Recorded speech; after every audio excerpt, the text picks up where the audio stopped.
All right, so yesterday we just got a chance to introduce the nervous system, so I want to continue with that today, and we should get a chance to start the project that I mentioned. I didn't yesterday. So I did grade your tests from yesterday. I did not put them in Skyward yet, but I think if you look, you should be able to see grades on the test. They are done. If you can't see them, let me know. I just have to open up that setting to be able to allow you to see them. All right, so what I want to talk about today is, like I said yesterday, we're going to break down the nervous system into two units. The central nervous system and the peripheral nervous system. All right, so we're going to take two different tests on them. We're going to start with the central nervous system, the brain and spinal cord. We're going to talk about where we can find different parts of the brain, what they do, and talk about some nerves that branch off of them. And then the peripheral nervous system will go into how it works and how they send messages and factors that affect those messaging. All right, so I think that just yesterday, did I show you this page? All right, no. All right, so I wasn't sure. I got a little further in fourth period than I did with you guys.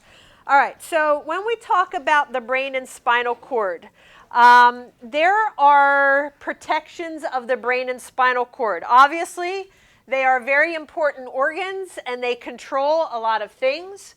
So what is the number one thing that protects the brain? Well, first of all, let's just start with the brain. What's the number one thing that protects the brain?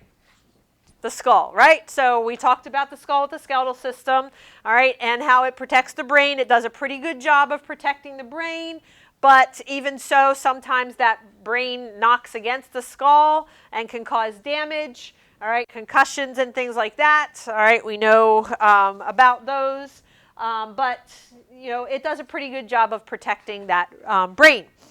The spinal cord is also protected pretty well with what? The spine, right? So that is another bone structure that protects. Oh, nope, I thought I heard someone. All right, that protects the spinal cord as it goes down through down the back. All right, so they definitely have bones that protect them. But in addition to that, there are membranes that surround the brain and spinal cord that protect it. And those membranes are called the meninges. So these are just membranes. And I'm going to show you these.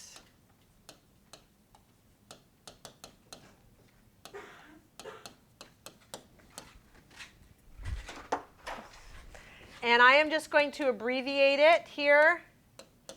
The CNS. CNS stands for Central Nervous System, which is, as I showed you on that, what we talked about yesterday, is the brain and spinal cord. All right, so there are membranes that surround them. And I'm going to show you those on the actual brain here in a little bit. Once we're done talking about them, I'll come around and show you what those look like. So basically, not only do we have bones that protect them, but we have membranes that go the whole way around the brain and down the spinal cord that help protect them, all right? And those are called the meninges as a group. You may have heard of, those of you, I think, going off to college, at some point you might have to have a meningitis vaccine. I think that is one thing that they will require, that most colleges, especially if you're going to live in the dorms, will require. Meningitis is a bacterial or a viral infection of the meninges. Anytime you see the suffix itis, it means inflammation of. All right, so basically it's inflammation of the meninges, and it's caused by a bacteria or a virus. There's two forms, and we have a vaccine for both of them. It spreads pretty quickly when you're in close contact, which is why it can spread through college dorms pretty quickly. So I think most of them, that's why they require the meningitis vaccine before you go off to college. But you can imagine that if it causes an inflammation of the surroundings of the brain and spinal cord, it can put pressure. If that's inflamed, it can put pressure on the brain and spinal cord, and obviously then prevent them from working properly. All right, so that can be an issue. It can be fatal in worst case. So that's why a vaccine is good, because it prevents that. One of the first symptoms, I've never had it, but they say that meningitis is it gets inflamed and puts pressure, and you have trouble like tilting your chin down and touching your chest, like it's painful to do that. So yeah, everybody tries it, make sure they're not in pain, but that's one of the first symptoms of it. It can cause like cold and flu-like symptoms also. But like I said, in worst case, if it puts too much pressure when it's inflamed, it can, stop the brain and the spinal cord from sending messages, and obviously that can be a problem. All right, so we have 3 layers of these meninges, and I'm just going to sort of number them here. We have the dura mater, which is the first layer. We have the arachnoid layer, which is the middle layer. And then we have the pia mater, which is the inside layer. So the dura mater is the outermost. And this one is really obvious. I'm going to be able to show that to you on the brain here in a little bit. It's really obvious. It's this really thick membrane that goes the whole way around. Just like I said, it's like a tissue that goes the whole way around it. It literally means, it's Latin. So this word means mother. So think of a mother being protective, which is why they gave it its name, right? Because it's a membrane that surrounds and protects. And then this word, we use it in the word durable. So what's the word durable mean? If you gave me another word for durable, what would you tell me? Strong, tough, right? Good, right? So this literally means strong mother, dura mater, right? It's the outermost, thickest membrane that surrounds the brain and spinal cord, all right? So you'll see it here. It's pretty obvious. The middle layer then is called the arachnoid layer, and notice it doesn't have the mother terminology. I don't know why, but I guess it would be weird calling it the arachnoid mater. But what is arachnoid? What's that refer to? Spiders, right? Yes. It looks like a spider web, and I'm going to show you that here in a little bit. All right, so it's spider webby like, so this is the middle layer. Okay. And then we have the innermost layer, and this one is going to be hard to see on the brain because it actually goes like on the surface of the brain. It's hard to differentiate from like actual brain tissue because it goes down in all the grooves of the brain too. All right, and so this literally means, there's mother again, this pia means gentle. All right, so it's not nearly as thick as the dura mater. All right, but so just need to understand that these are 3 layers that protect the brain and spinal cord. All right, so the dura mater is the outside, arachnoid layer is the middle layer, and the pia mater is the innermost layer. All right, so since we're doing that, before I get to the subarachnoid space, I'll come around and show you what that looks like. So I have up here a couple real brains and obviously a model of the brain. I should mention this maybe. This brain that's up here that shows you the human model of the brain, does anybody know how big your brain is? Yeah, they say 2 fists, right? So this is way bigger. I wish my brain were that big, maybe. I don't know. But this is way bigger than 2 fists.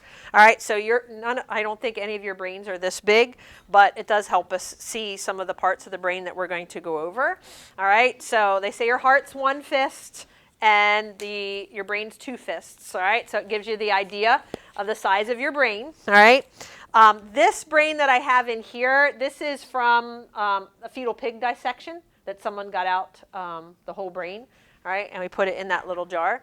This one is preserved, but this is from a sheep. All right, just to give you the idea of the size of it. All right, that's from a sheep. Brain tissue is actually very, very soft. You'll see that when we do the pig dissection. I'm going to have you at least see a brain and like cut the skull to be able to see it. And if you touch it, like with your finger or with your scalpel or whatever it is, it's very mushy. So these brains have been preserved otherwise I wouldn't even be able to hold them. They would just like sort of mush apart. All right, so you have to put them in preservative. When they do autopsies at the time of death, if they need to check the brain, if they're doing a full autopsy, they will remove the brain and they'll cut into it to see if there's any like stroke issues or anything like that that could have caused death in the brain. That you can actually see like bleeding in the brain, like you'd be able to see that. They have to actually put it in a preservative for a week or two before they can actually cut into it. Because if they remove the brain and try to cut into it, it would just like mush apart. All right, so these have all been in preservatives so that you can like actually hold them. All right, so I do have like, just to show you, these are fetal pig brains down here too. That's how small they are. They actually come apart, but that's the size. All right, of the brain there. All right, so pretty small. Some of them can be pretty small. But this is sheep, all right, so that you get an idea. So dura mater, all right, is this. This is the membrane, all right, on the outside that goes, it actually has come off, but if I can wrap it around, it goes like this, all right. So there's this big membrane that goes around the brain, all right, and that's the dura mater. So tough, all right, you can see it actually looks like a membrane. These things that are on the outside are glands that go in, like come in and out of the brain. All right, so they just sit on top of the dura mater, so that's what that is that you see there on top. All right, so that's just, you can definitely see that. That's a membrane that goes around. That's the dura mater. And I'm going to come around and show you, like I said, I can't see really the pia mater. It goes down in all the grooves and on the surface of the brain, but I can, this is sort of drying out a little bit, so I can see the arachnoid layer. It's coming across, or coming off, and you can see that like, these little strings and stuff that's hanging off of here, that's part of the arachnoid layer. Remember I said it looks spider webby, right, like thin? So I'm just going to come around and show you. See all those like little stringy things? That's the arachnoid layer. Okay? So the little stringy things there, that's the arachnoid layer. Okay? There. A little stringy. Okay? That's arachnoid layer. Okay? Like that. Okay? So all that's like the arachnoid layer, all these little stringy things there. Okay, you can see that. Arachnoid layer there. Okay. You guys can see that? That's the arachnoid layer, all these little like stringy things there. Okay, they're hanging off of there. That's the arachnoid layer. Okay. All right. That's the arachnoid layer, like those little stringy things hanging off there. Okay. Okay.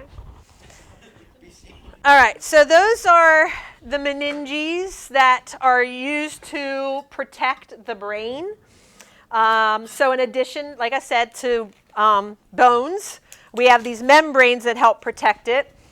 And really what we want to do is prevent anything from getting into the brain and spinal cord that can affect how the brain and spinal cord function, all right, to send messages, all right? We want to prevent things from getting in there. And so I'm going to go down here too. That's is also considered the blood-brain barrier. So there are blood vessels that go to the brain, and if that gets blocked, that's what causes a stroke. All right, so if you have a blood vessel that's blocked to the heart, that causes a heart attack. If you have a blood vessel that's blocked that's going to the brain, that causes a stroke.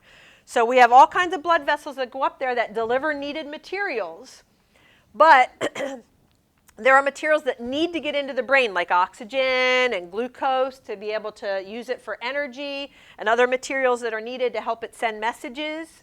But the brain is very particular as to what can get from the bloodstream into the brain so that it doesn't affect how the brain works. So too many chemicals can affect how the brain sends messages. All right, so there may be chemicals in your bloodstream that don't get to the brain because the brain is very particular what it will allow to get into it from the bloodstream. And that's what we call the blood-brain barrier. There's a lot of things that can't get across that barrier into the brain, and that helps protect the brain so that it can do its job. I always say it's like a bouncer at a nightclub, all right? It sits there and says, you can come in, you can't. All right, so there's this bouncer that's almost there that prevents materials from getting across that blood-brain barrier. saying that, there are still things that get across that we don't want, maybe sometimes maybe we do want it to get across, but like things like drugs. That's why drugs will affect the brain, because they can get across that blood-brain barrier. All right, so there are certain ones that don't get across, but we know a lot of them do. All right, and that's why they affect and give you hallucinations and things like that. All right, and they affect different neurotransmitters that give you a good euphoria feeling and things like that. We're going to talk a little bit about how drugs affect the brain when we get to the at the end of this unit. Okay, but so some things still can get across that blood-brain barrier. But just to add another layer of protection, there is this space between the arachnoid layer and the pia mater that's called the subarachnoid space, which means it's under the arachnoid layer. And in this space is what's called, there's a fluid in there. It's called cerebrospinal fluid.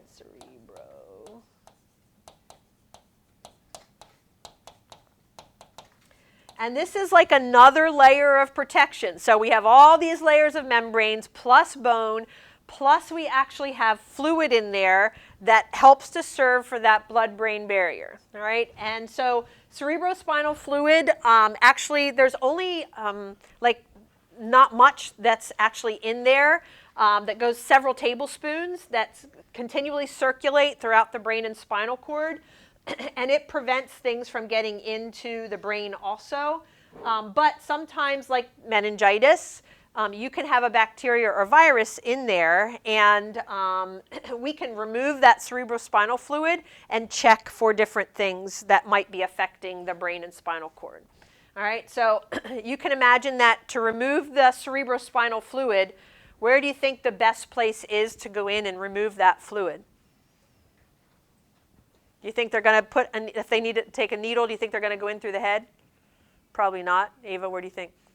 Right, they're going to go in through the vertebrae and into the spine, because it's a lot easier to get in between those vertebrae than it is to try to get in through the skull, all right, to try to get some cerebrospinal fluid.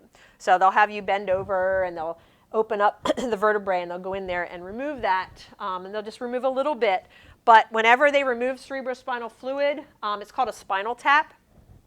And you have to lay flat on your back for a while, because it causes like equilibrium unbalance when you remove that cerebrospinal fluid. And you have to lay on your back for a while until that sort of replenishes itself.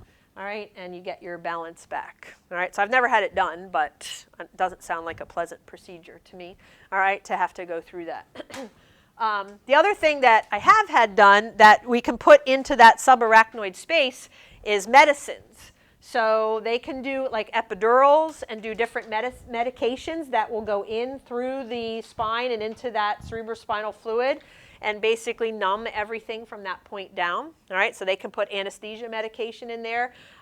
It's called I had an epidural done for both of my pregnancies. All right, so where they go in and put, like I said, anesthesia there, and it numbs everything from that point down. So when you are having contractions, all right, it numbs the contractions so you can't feel them, all right, because they're painful, all right, during pregnancy. So some people get epidurals in there. So like I said, I had it for both of my kids. I know that some people like to go no medicine and do all natural, but as soon as they said, do you want an epidural? I said yes, because it was better than the pain of the contractions. So like I said, after that, it was amazing. It numbed everything. But it numbs everything, so you can't like get up and walk around. So you have to lay in bed if you have an epidural, because your legs won't move either because they're numb. So it numbs everything from that point down. So the worst part of the epidural was ripping the tape off, because they have like a little IV that goes in there, and then the tape there was worse than anything for me for the epidural. All right, so that goes into that space too. That's why anesthesiologists get paid the big bucks, because they're going in and messing with, the brain and spinal cord, basically. All right, putting you to sleep. All right, so or some parts of you asleep. All right, so yeah, they're very highly paid, because there's a lot of danger involved with their job. All right, they have to be very careful. All right, so these are protections of the brain and spinal cord. All right, questions? All right, so now I want to get into the parts of the brain and spinal cord. So the first thing I want to talk about is when you look at the brain, is it, I guess, solid? How would you describe the surface of the brain? Squishy, yeah? All right. And is it like just solid, flat? No, you see like there's like grooves and things in the brain. All right, so those grooves and ridges have a name. So just if you see this, the surface, like the ridges here, the parts that stick up, are called gyri. I don't know why they gave them weird names, but whatever. Sometimes you'll hear a gyrus is one, gyri is plural. And then all the little grooves, all the little lines, all right, that go down in, those grooves are called sulci. Or sulcus is an individual one, okay? So just to, show you, any guesses as to why the brain is like that? Why does it have all those grooves and not just one solid material? Any guesses why those grooves are there? Go ahead, Jeb. Okay, all right, good. Miriam, did you think something else, or what did you think? Same. Okay, flexibility, good. All right. Where do you think you're going to be able to store more information to? With a solid surface or with lots of grooves? All right, see, it provides more surface area for you to be able to store more information also. So it does provide some flexibility, but it also provides more like spaces to store information, all right, when there's all these grooves that go down in there, and it's not just one solid material. All right, so that helps it too. So I just wanted to mention that when we look at a brain, there's different grooves. Some of these grooves have names. I'm not going to have you know the names of them, but you can see that there are these different grooves that sort of separate different parts of the brain. And you can see that here. Like there's a groove right here, a real deep groove right there. There is one that goes down the center. This comes apart. Your brain doesn't come apart like this. All right, it's not quite like that, but there is a groove that goes apart down the center. And there's like a groove here. So you can see there's some bigger grooves that are named. But most of those grooves help separate the brain into different lobes, we call it. All right, and so they're color-coded here. And this is why we study the skeletal system first. Guess what this pink lobe is called, and it's labeled up here because it's up here. Frontal lobe, right? Because it's under the frontal lobe of the skull, all right? This darker blue lobe up here is parietal. This medium blue back here is occipital, and this one on the side is temporal, right? All right, so it's the same as the bones that were there. All right, there's different lobes, and we're going to break down the brain into those different lobes and talk about what happens in those different lobes, because those lobes control different things in the body. All right, so we're going to break it down, so just to show you that there are these lobes. All right, and then the last part here before we get into some parts of the brain. Regions of the brain. So let's take a look at the 4 main regions of the brain. All right, so this biggest part here, it's, I guess, tan up there on my board. It's also tan here. And this is the part that's broken down into lobes. This is called the cerebrum. All right, so this is by far the biggest part of the brain.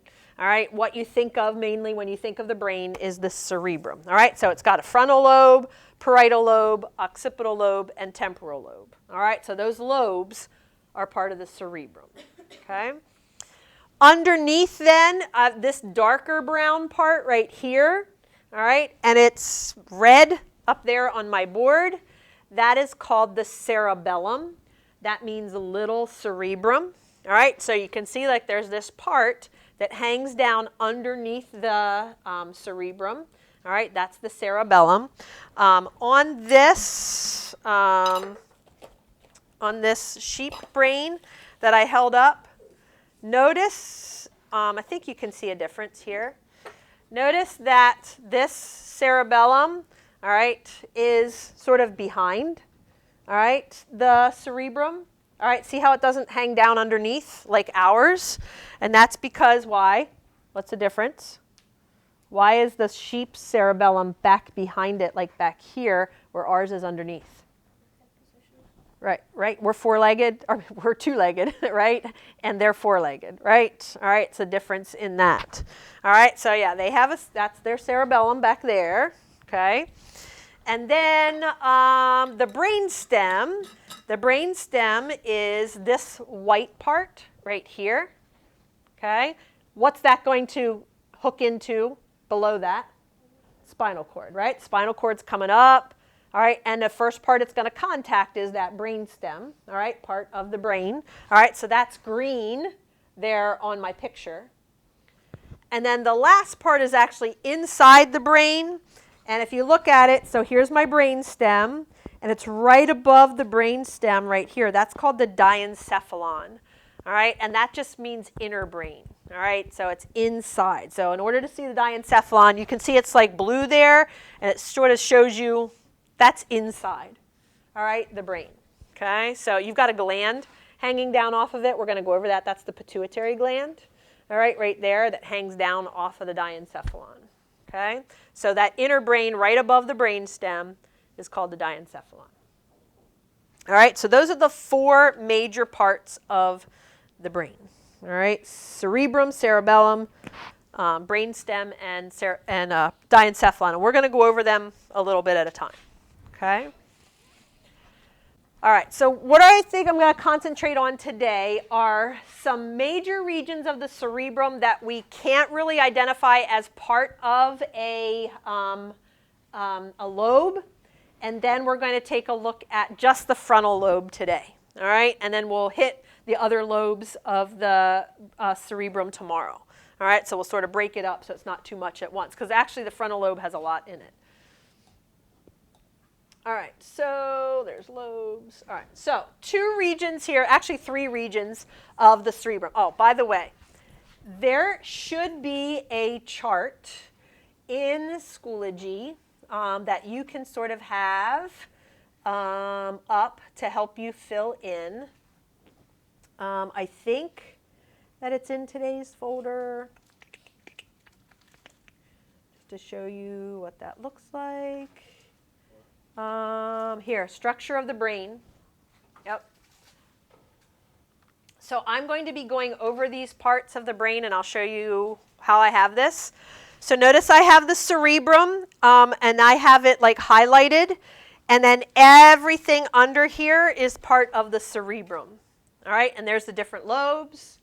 All right, and then we'll go over parts of the diencephalon, and then parts of the brainstem, and then lastly cerebellum. All right, so notice what I have here is these are parts you're going to have to know.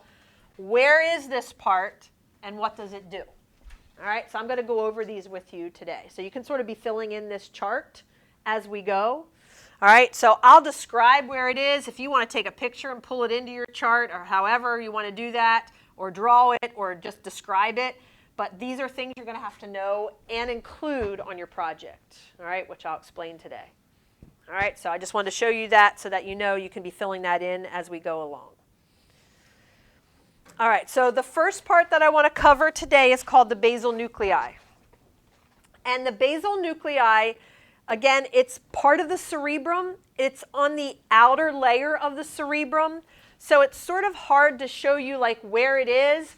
You can show it like all around the cerebrum, like this outer layer, or you can show it like here, like across the surface of it, all right, of the cerebrum. So it goes around the whole cerebrum, all right, and it's called the basal nuclei, all right, and its job is to assist movement, all right, like control our muscles, okay, so controls.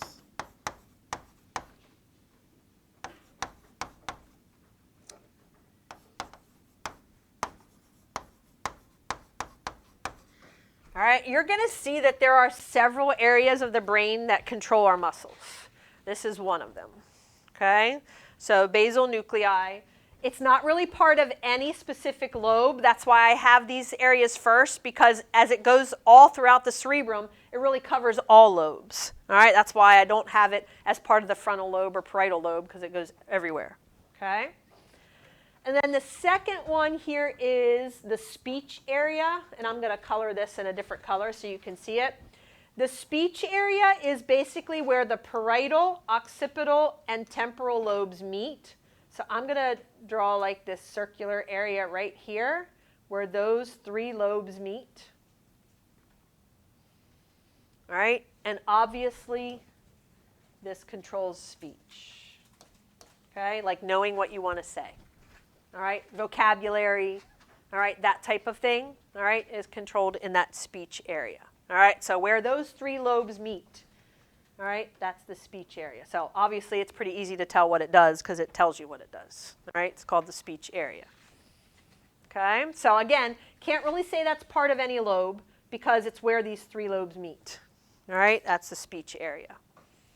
Okay. And the last part here that's part of the cerebrum is called the corpus callosum. So the corpus callosum, and we're going to do a little activity with this. The corpus callosum is inside the brain. So I'm showing you a cut through the brain. Here's the brain stem, and this is the diencephalon. It's right above the diencephalon. It's actually a tract of nerves that's right here. All right, sort of like this C shape. All right, white thing right here. I'll outline it. That is the corpus callosum. Okay, right there. So you have to see it as a cut inside the brain. All right, you won't be able to see it from outside the brain. All right, it's inside. And the job of the corpus callosum is to allow the two sides of the brain to communicate with one another. Okay?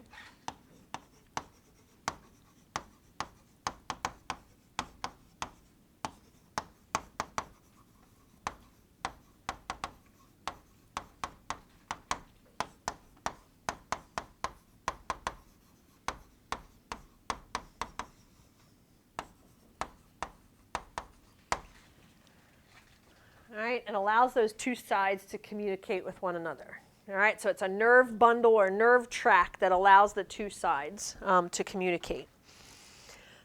So I have a short video that I'm going to show you that explains what happens when that corpus callosum is severed. So there's a man in the video that he had a surgery to sever his corpus callosum. All right, and they do some experiments with him. And then we're going to try the same experiments to see how well ours works compared with his, because his is severed, and as far as I know, none of yours is. All right, that all your corpus callosums are intact. All right, so we're going to try some different things.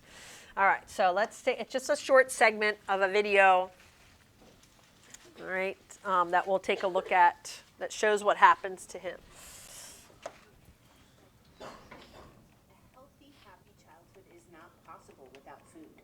Yet millions of children barely have any food at all.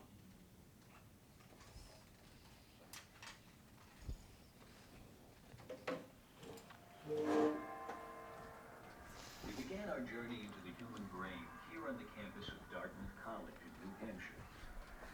I've come to meet one of the world's leading brain scientists, Mike Gazzaniga, and a man he's worked with for over a decade.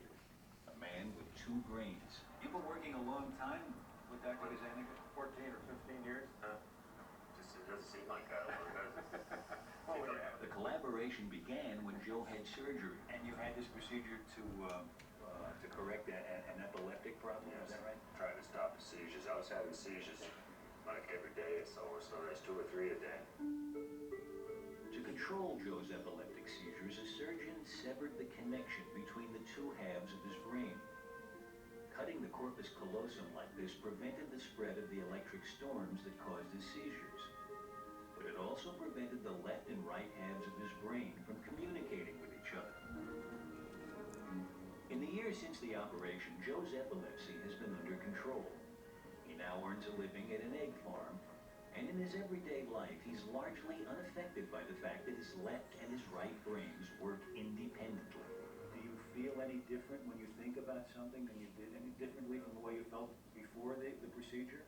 Just better backup brain, that's all. That's something everybody could use. I found out how true that was right away when I was asked to draw a different shape with each hand. In a brain like mine, roughly speaking normal, at least all in one piece, the left half of my brain controls the right side of my body, while the right brain controls the left side. Oh, no. But because the two halves are connected, Nothing wrong with that. getting each hand to work independently isn't easy. Well, we're seeing the fact that Alan's hemispheres are connected. And that the motor messages from one are confusing the motor messages of the other. I was just drawing an upside-down duck. Okay. But when Joe is given the same task, his two hands operate as if controlled by two separate brains. What's happening is that each half of Joe's brain is given a separate instruction. He's asked to fix his eyes on the cross in the center of the screen. Anything flashed to the right of the cross goes only to his left hemisphere. Things to the left go to his right hemisphere. Because the two don't communicate, each hand does only what its half of the brain sees. Wow. It's really like two different people doing the same. That's right. That's the idea. Okay, Joe, I want you to keep your hands up. In an experiment that's now a classic in brain research, Mike Gazzaniga over 30 years ago used a similar setup to find out if the two halves of the brain are specialized to do different things. Sure. Joe is being flashed a word only to one half of his brain. Words flashed to the right Storm. are seen only by his left brain, and Joe can report seeing those words just fine. Piano. Good. But when a word is flashed to his right brain, Didn't see that. Okay. Joe, I'm going to ask you but now watch what happens. to draw that with your left hand.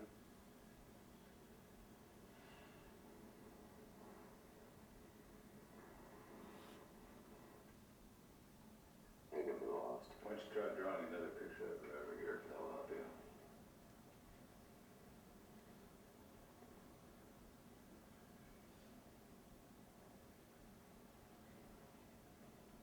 All full. Oh, okay. It's almost as though somebody has given him a secret communication. That's right. Now he knows that it's a telephone. Up until then he was blind to it. Exactly. When Gazzaniga first did this experiment, it instantly proved that the ability to speak resides almost exclusively in the left hemisphere. Not until he sees what his right brain is drawing is Joe able to name it. He said church then. After looking at the video. But he had to figure it out about as long as we did. That's really interesting. It's a picture here of somebody communicating almost with another person. And communication is not occurring inside the head, it's occurring out on the piece of paper. Yeah. Bob. I don't know. You want to draw a little bit more? So far, Joe has been seeing only one word. That's a Things cat. get even stranger when he's flashed two words, each to only one half of his brain. The right hemisphere saw toad. Yeah. And so his left hand draws a toad. So there's the toad. Oh, it's a toad. And this time I was able to guess what was coming. Now put a little three-legged stool in there later, or what? Joe's speaking left brain saw a stool. Saying the word lets the hand that's controlled by his right brain in on the secret. That's great. That's really interesting. And if he had seen that with the corpus callosum intact, he would have drawn a toadstool. Right. Not a toad and a stool. Right, exactly the point. I've been doing this for 35 years. Yeah. And it Gets me every time. It must. This time, instead of naming the word, I want you to point to the word. Again, Joe sees two words simultaneously. Bell goes to his non-speaking right brain. Music to his speaking left brain. When asked to point to a picture of what he saw, he chooses Bell. But when asked why, Okay, why'd you pick that one? Music. Music. and when asked to explain, There was music and bell, and those few minutes ago, last time I heard any music was coming from the bells out here, banging away. So the bell's outside here. So, they couldn't have answered me. What's extraordinary is that Joe's speaking left brain concocts a plausible story of why he pointed the bell, even when some of the other pictures more obviously represent music. Gazzaniga believes this determination to find cause and effect, this desire to explain, is the left hemisphere's most marvelous property. One of the unique things to the human brain is this need to interpret why two events occurred. What was the antecedent to this? What caused this? And if you can imagine that a species like us that has that little chip in its brain that asks those questions is going to survive rather well, because it's going to figure out more about the nature of the world than a species that doesn't have that. Good job. I want you to keep your hand. But as I was about to discover, the right brain has a very useful... 2 or 3 a day. Oh, all right. So I want to go back to that. I want to just stop and explain a little bit here about what... brain has a very useful survival... There you go. So what you're seeing is that the left and right sides do different things, and we're going to talk a little bit about that. But notice that it goes to different sides, and the reason it does that, because people usually ask, when we see things on different sides, like the left controls the right controls the left, it's because all of our nerves that go in crisscross. All right, so we have optic nerves from our eyes that go back and crisscross, and that's why when he sees something on the left side, it goes to the right, and we see something on the right side, it goes to the left. All right, because all of our nerves like crisscross. All right, so that's why it controls opposite areas. So we know, we're going to talk about in the frontal lobe, there's a part that we know we have that speech area that controls our vocabulary, but the ability to speak those words is only on the left side. So when something is flashed to his left side, he can say it. When it's something that's flashed to his right side, he can't say the words until he draws it, and then he's able to actually say the words, all right, once he sees it on the paper. So again, it's not communicating in his head, all right, because his corpus callosum is severed. He has to see it out here, like with both eyes, to be able to then say the words, all right? So his two sides are not communicating. It also talks a little bit, have you ever, since it says right brain and left brain, have you ever heard anybody say right-brained or left-brained? Ever heard that? And what does that mean? If you're right-brained versus left-brained. Does anybody know? Go ahead, Connor. Which one? Which one's which? Yeah, so you're typically, if you're right-brained, you're more artistic, and if you're left brain, you're more like logical. So like if you're a left brain person, you would be like probably like more math and science. If you're right brain, you would probably like more English and arts, all right, and things like that, all right. So that's not always the case, but that's typically what they say. And what he said there is the left brain does help us explain things. So again, that makes sense if you're thinking about science and math, all right, they're the, these are the steps, this is how we explain things, all right, that's the left brain person, whereas the right brain person sees more of the big picture type things, all right, and maybe doesn't break it down into the steps. So you're going to see that now in what they're going to do, the next experiment they're going to do with him. They're going to flash some videos up or pictures up of faces, and you're going to see the left brain versus the right brain, what he sees when it's flashed to different areas. So we're not going to be able to do this part of the experiment, but we're going to do some of the other parts. We're going to try to draw different things with two hands then. All right, so we're going to see if we can do that. All right, so I'll just play the rest of this, and then we'll stop and try some things. What do you think will happen here? For you, we're doing a live experiment. Never done it before. The experiment involves the 16th century Italian painter Arcimboldo, who made faces out of fruit, flowers, meat, even books. From other research, there's reason to believe that the ability to recognize faces is located exclusively in the right hemisphere. So Mike wondered if Arcimboldo's paintings would look different to each of Joe's two brains. So will his left hemisphere say, I saw a potato, I didn't see a face? And will his right hemisphere say, I saw the face, and not comment on the fact it was made out of a potato? You're going to see a figure followed by a choice of 2 words. This works. It'll be terrific, but we'll see. So here it is, live. Okay? The first painting goes to the right hemisphere. And Joe points to face. The next painting goes to his left brain. And this time he points to fruits. Mike seemed pleased. Are you having a moment? This is too good. Again to the right brain, and Joe sees it as a face. Write it down. But to the left brain, Face me out of the book.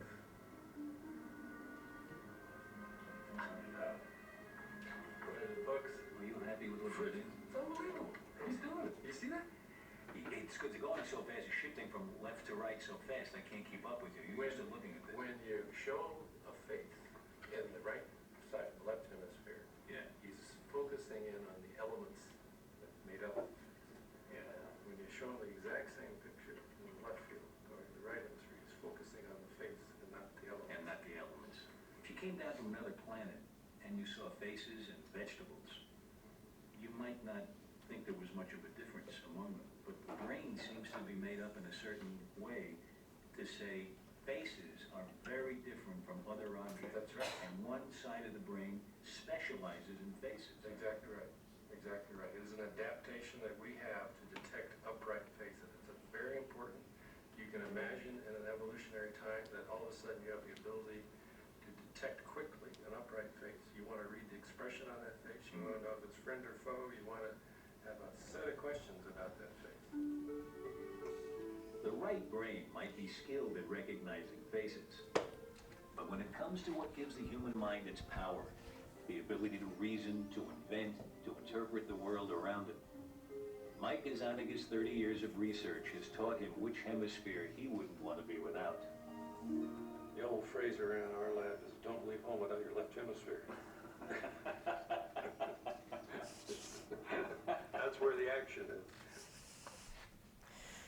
All right.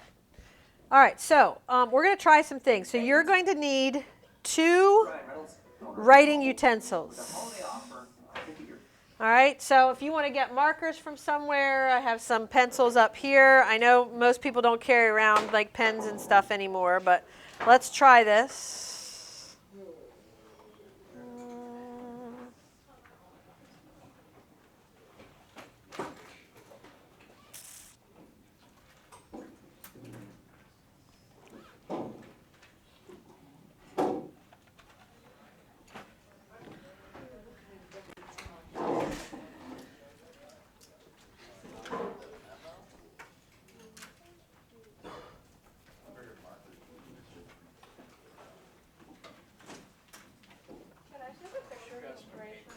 Sure.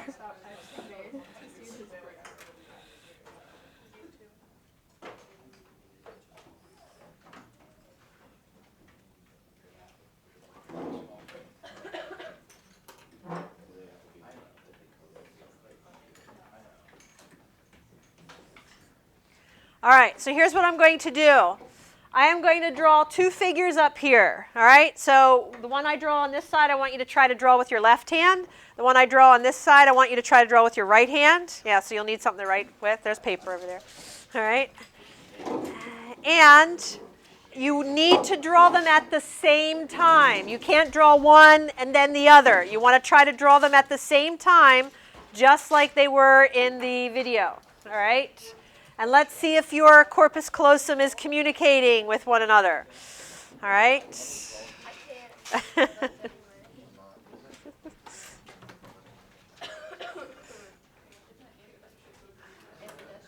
right. So we're going to start with these 2. All right? So go ahead. Try to draw them at the same time.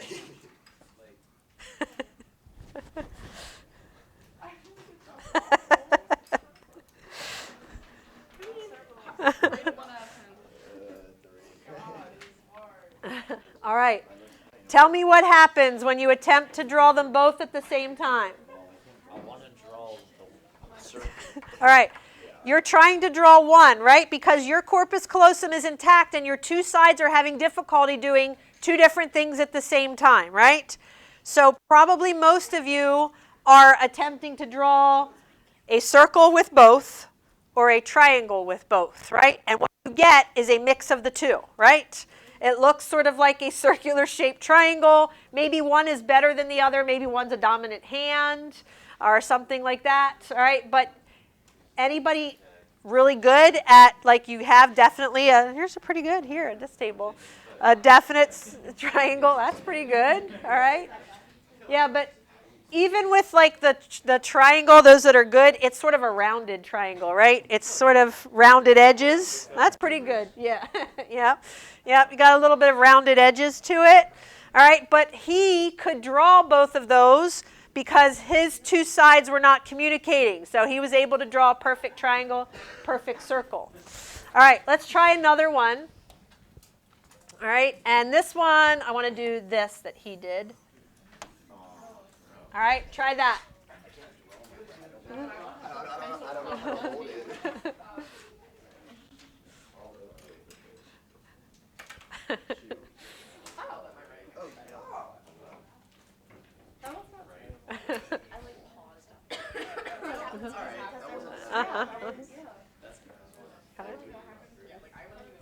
Yeah, that one got a little slanted. All right, I hear you. Was that one easier? Why? Yeah, it's lines, and what you can do is actually like concentrate on drawing it to a certain point, stopping, right? And then thinking about what you're doing next, and then drawing, and then going from there. So the lines are easier because they're stopping points. When it's a closed figure, that's much harder to do, right? There's not those stopping points, all right? All right, so again, you can see that your corpus callosum is communicating, and it's very hard to do two things at once. It's the same thing with what, like rubbing your stomach, tapping your head, right? Sometimes you try to do both together. You have to like concentrate, all right, to do both of those things at the same time, all right, because your two sides are communicating with one another, all right, and you have to really concentrate to be able to do that, all right? So it's better to like concentrate on one thing at a time, all right? It is very difficult to like multitask and do two things at once, all right? It's much easier for our brain to concentrate on that one thing at a time, okay? So that's just a little bit of activity with that corpus callosum, all right? That shows that attachment. All right, so because we're running out of time and I want to give you time, I'm not even going to go over the frontal lobe today. So here's what you are going to do. So let me just introduce the project to you. I think I just here. I don't think I put it in today's folder yet. Oh, I did. Okay. All right. So here's what you are going to do. So over the next week or so, probably, we are going to be working on a brain project. And I have some examples up here that I can show you. So basically what you are going to do is all of those parts of the brain that are on that chart, you are going to diagram that, all right, somehow. And what I would like you to do is I want you to use pictures that represent what that part does. All right, so for example, for the corpus callosum, I'm trying to look here. All right, so here is this, here's the corpus callosum, and here's where the corpus callosum is, and they have a little picture here that is a bridge. So they used a bridge to represent the corpus callosum because it is a bridge between the left and right sides. It communicates. I've seen people use a cell phone, all right, to allow that to communicate between the left and right sides. So I'm going to put a picture that represents what that part does, all right, to sort of get that in your head, all right, that's corpus callosum, and that's a bridge between the two sides, all right. So I'm trying to think, this one showed like signals. It has like signals things here between the two sides, all right. So however you want to do that. So all I want you to concentrate on today is figuring out how you're going to make this brain, all right. It can be done, obviously I have like different things here that people have done that you are welcome to take a look at, and they have like the brain, and then they have the different lobes, all right, that are labeled there, and then they have different parts with pictures.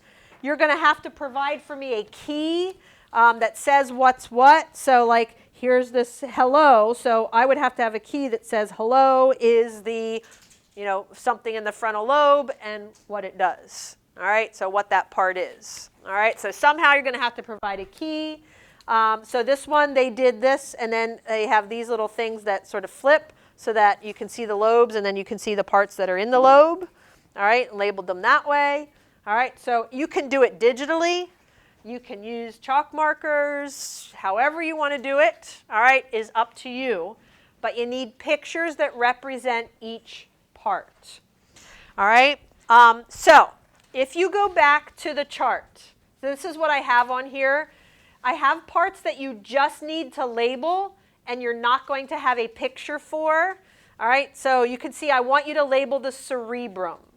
All right, I want you to label the different lobes. All right, but all the other ones you're going to provide a picture for. So basically I did the chart a specific way so that you understand here. Everything that is bold, you are going to label. So cerebrum is bolded. I need that labeled on your project. All right, frontal lobe is bolded. I need you to label that on your project. It just needs a label. I just need to see where's the frontal lobe. All right, but then these parts here that have location and function, these parts here, you are going to find a picture. You're going to put a picture. Where's the corpus callosum? Put a picture that represents what it does. This is the speech area. I showed you where that is. You're going to put a picture where that would be on the brain and explain what it does. All right, and then the basal nuclei, all right, and so on and so forth. So everything here you would have pictures for, and you need to put them in the part of the brain, like where they are in the brain. All right, so that when you're done, you have all of these parts on your brain. All right, we're going to add all of these, all right, to our brain eventually with pictures that represent what they do. All right, so here it is. All right, that shows you how I'm going to grade it. It's 100 points. If you have a picture for it, and it's at the right spot, and the function of it, and it's the proper position, so it's 3 points per picture. All right, and then did you label all the bold parts that I have, and does it look nice? All right, that's how I get the 100 points. Okay, so you may obviously work on this with a partner, all right, or a group. All right, and so today I want you to think about how you're going to do this, and all I've done is gone over the first 3 parts of the cerebrum. You can add those or figure out what pictures you're going to use for those, all right, and just work on that part today, and we'll keep adding to it every day. All right, we'll add more parts to it. Okay? Questions?